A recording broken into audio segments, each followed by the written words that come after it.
Keeper has just released in cinemas, and it's the third film in about a year period from Osgood Perkins, following Longlegs and The Monkey.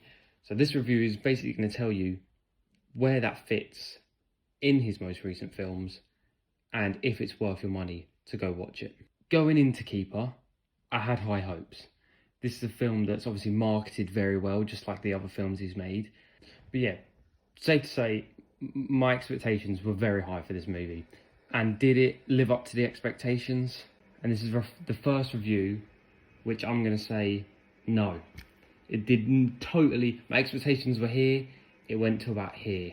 Yeah, I think the best way to put it is that the film just never got going. It started off. It's a really slow burner. That's the thing. The thing about this movie is a really slow burner. It got to the end, and it was almost. It had this massive build up. Then kind of stuff was kind of being shown and being like, okay, oh, this is happening. And it got to the end, and you were expecting this big reveal, this big thing to happen with these creatures that are kind of been shown, and nothing really happens. Like, yes, it all makes sense at the end, and yes, there's like this revenge story, and that's the second point I'm going to get onto. But nothing really is like rewarding getting to the end. And I was sitting through this, and I was like, this is long. There's got to be something really good in this final act, something really that's going to make it worth watching. And there just never was. And I think that's what ruined it. Like, you had all these cool like creatures, and like the backstory to them is interesting. I mean, it was just given to you on a plate pretty much, because the main guy stands there telling you literally what happened. But it's cool. It's something unique. And I think this is the problem with it. It's a unique idea, but it has limitations. It's just executed poorly. Now, I know this film had its like, I think this was filmed before The Monkey, and it was done during like the writer's strike, so there was like a few things they couldn't do. They were very limited and stuff like that, but still, I'm not going to hold it against it, because obviously really it should be judged, every film should be judged on the same level.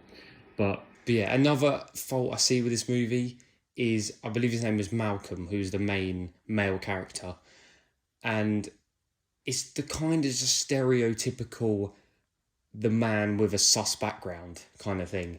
Like, I've just seen it so many times, and it's so obvious at the start when he sits down with his, I think it's his cousin. It's so obvious that they're just almost just using the woman. And obviously then, spoiler alert, that is the truth. They're used as like food for these creatures. But I think it's just, the whole thing is just given to you on a plate, but then it's given to you on a plate, and you know what's going to happen pretty much, but then it's just dragged out massively. There's not this massive payoff at the end. It's just dragged on massively.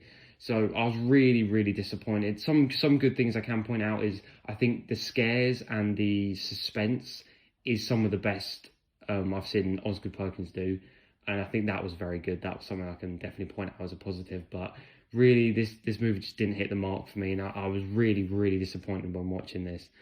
But yeah, I'm going to put the final score up on screen now. And honestly, I would just wait till this comes to streaming if you do want to watch it. I wouldn't waste your money going out and seeing this in cinemas, which really pains me to say. But yeah, I'd say wait until it comes out on streaming. But thank you for watching this review, and we'll catch you in the next one.